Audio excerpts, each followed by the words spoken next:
Well, hello and welcome to Wednesday's session of Cut the Cord.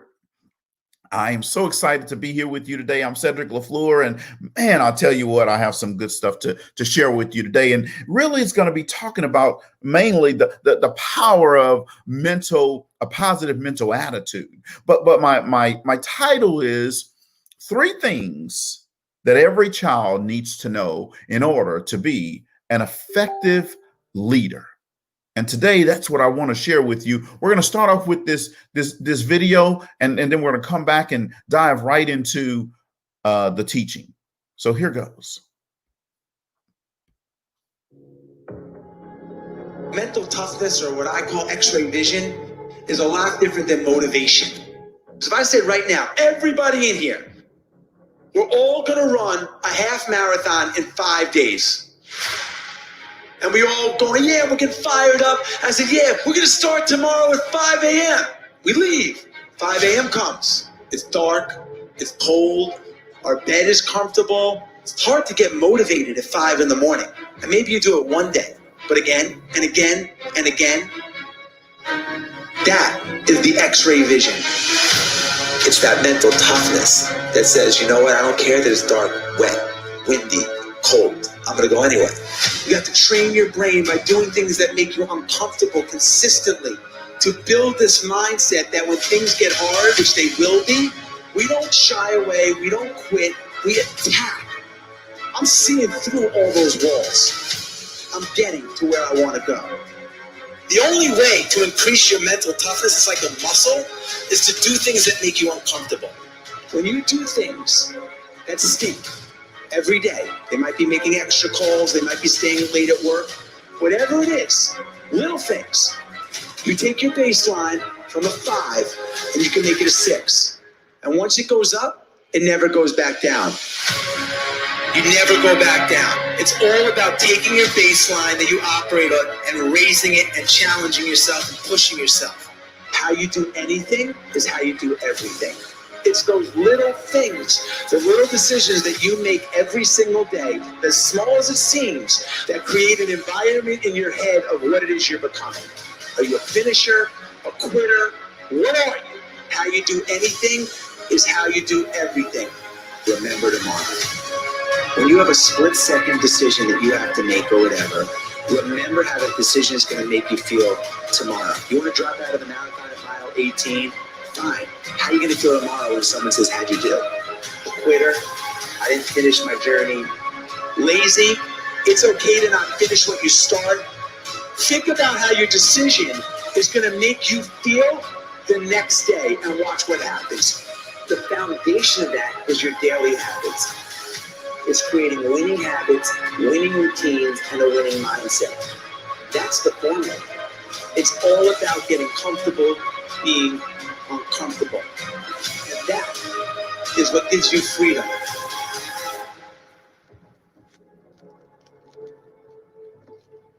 Wow, wasn't that a great video? I'm so excited to be here with you today and to share with you this lesson today. And I tell you what, you're going to definitely enjoy this. And I want you to be ready to take a lot of notes and share this with your child. But also remember, this lesson is good to share with your team as well. And what I want to title this as, outside of the power of positive mental attitude, it's the top 3 things every child needs to know in order to become a great leader.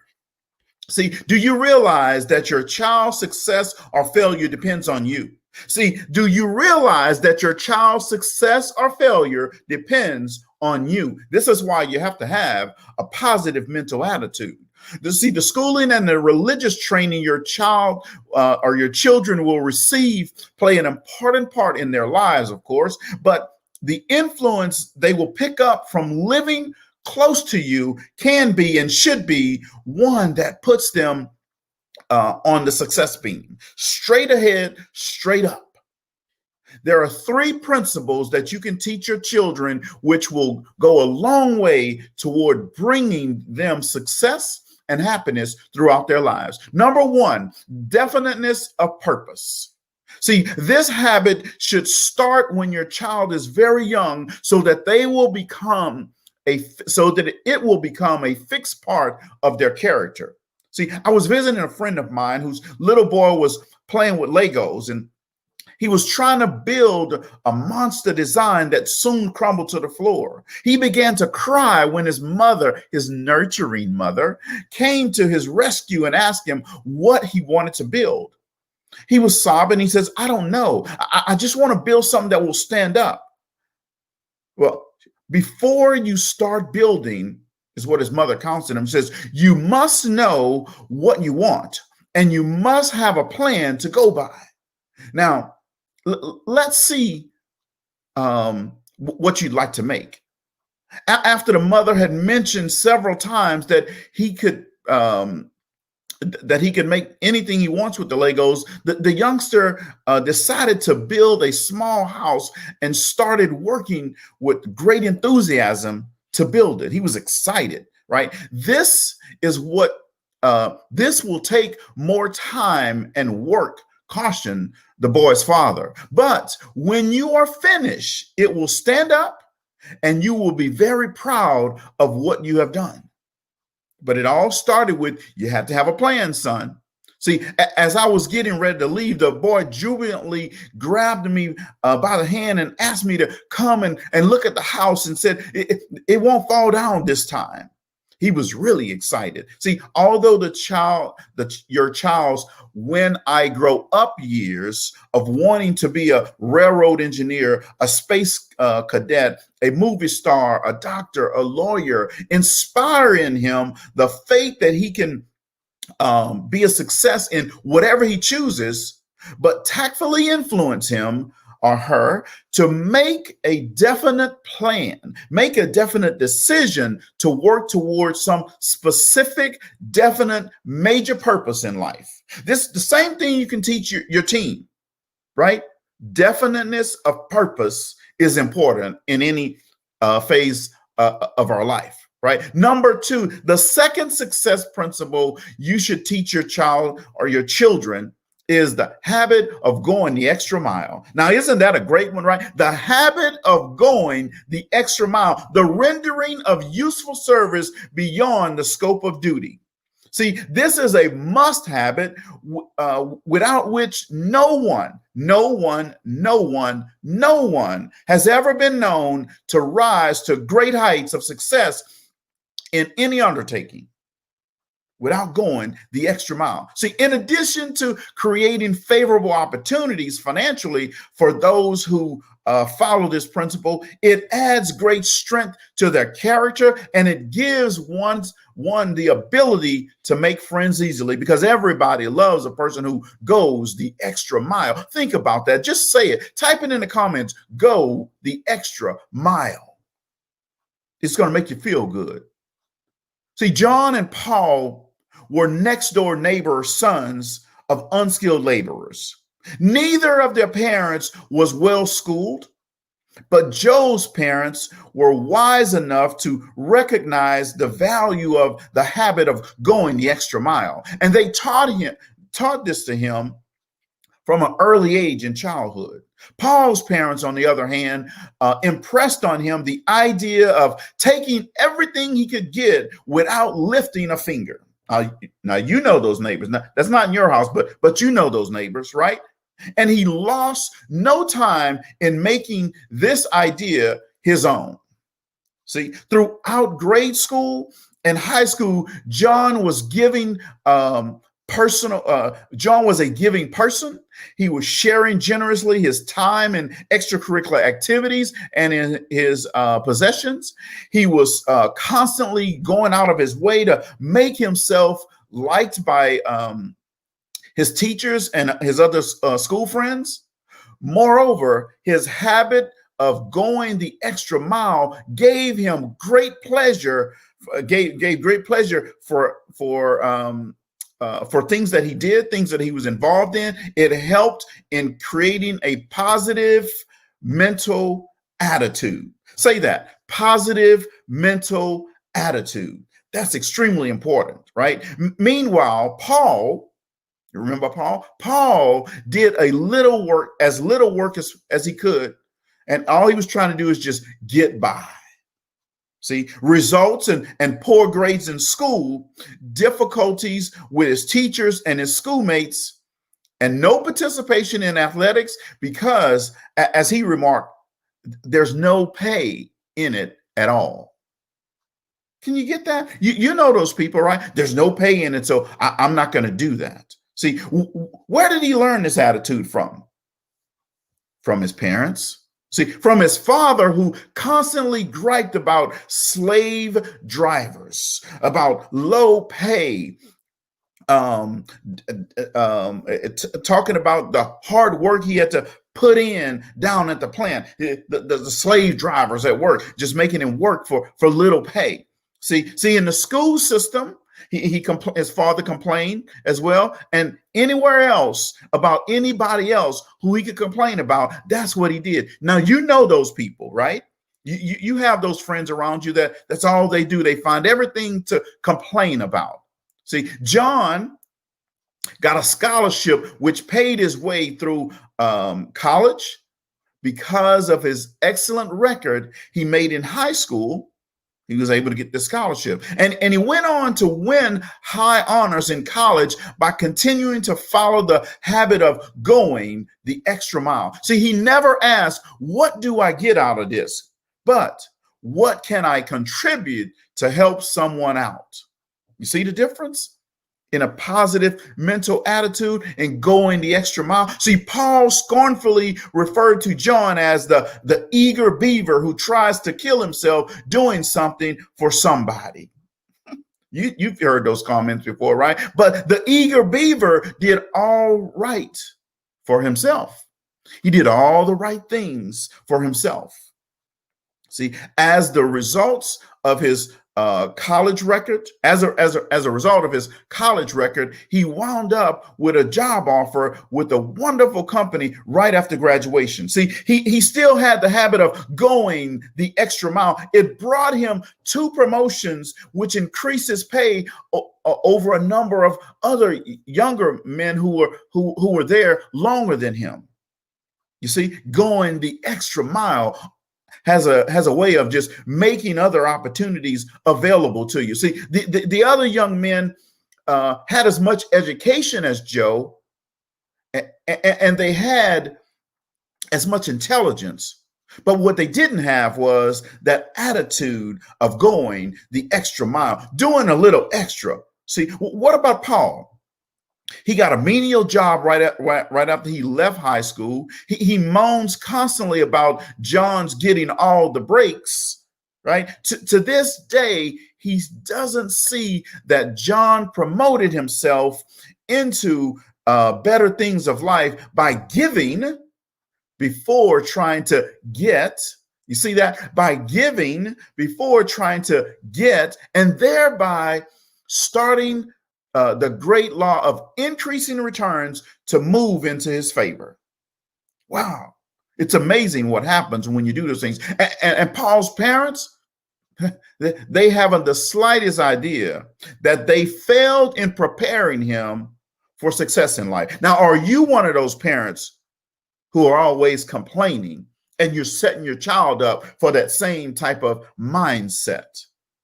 Or are you one of those parents who teach your children how to go the extra mile, how to do a little extra, how to have definiteness of purpose? That's what we need to teach. And the same thing happens on teams. We need to teach our teams definite of purpose and how to go the extra mile, do a little extra. The third success principle, and I'm going to wrap up with this one, that you should teach your children is the habit of positive mental attitude. Woo! I can't say that one enough. Positive mental attitude. It makes all the difference. It's the difference maker, right? The habit of thinking in terms of things you can do and not in terms of things you cannot do. Let me say that again. The positive mental attitude is the habit of thinking in terms of things you can do and not in terms of things you cannot do. See, Henry Ford once said that what he needed most in his business organization were more men who didn't know anything about the words it cannot be done. Makes a whole lot of difference if you have people in your organization who think it's possible. They just see that ray of light there, right? See, these two teenage girlfriends decided to try out for the freshman class play, and they went out. They decided together to make this a journey. When Nicole told her parents about it, they were very enthusiastic and encouraged her to go right ahead with that tryout. Practice hard and let's see what happens, right? However, when Sabrina told her folks about it, all she got were negative comments. Why do you want to waste your time with that? Besides, your voice is too squeaky, and you'll spend too much time and get caught up in this, and it's going to be chilly and cold in that auditorium. Why do you want to do that? You see what happens? See, you'll never learn all those lines, is what they said. Then you'll make a mistake and be embarrassed forever. You see that? That negative mindset rubs off on your child. See, the poor girl had failed even before she started. She failed because her own parents had sold her a negative, no can do mental attitude. See, Nicole tried out for the play. She didn't get the part, but her positive minded parents, here's the difference maker, folks, immediately helped her find the seed of an equivalent benefit in her temporary defeat. They said, this will allow you to spend more time sewing for your 4-H contest. You see, her mother just quickly shifted her thinking. Wow, this is going to give you more time to sew the things you need to sew for your 4-H contest. Right? Nicole went on to win second place in the 4-H contest, and she grew up to be a poised, serene wife and mother who now has 2 beautiful children of her own, to whom she is teaching the habit of a positive mental attitude. Sabrina didn't get the part in the play either, but she didn't even try hard. Once she did take in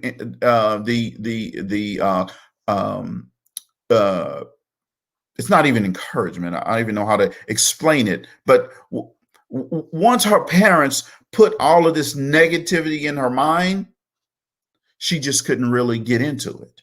Right? When she didn't make the play, she tried out for the swim team and she didn't make the swim team. All she got from her parents was, "I told you so. I knew you wouldn't do this. Didn't we tell you this?" See, Sabrina today is a self-centered, withdrawn woman who spends her time and money trying all sorts of medicines to relieve her aches and pains. Her negative mental attitude has made her a confirmed hypochondriac.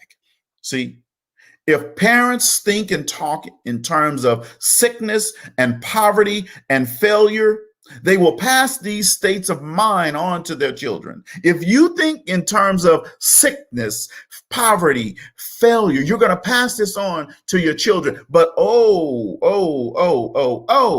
if you think in terms of can do, boldness, success, and how to overcome failure, you will pour that into your child as well. See, think and act and speak in terms of health, affluence, and achievement, and give your children stepping stones to success. That's really what you need to be pouring into your children. That's what you need to be pouring into your teams.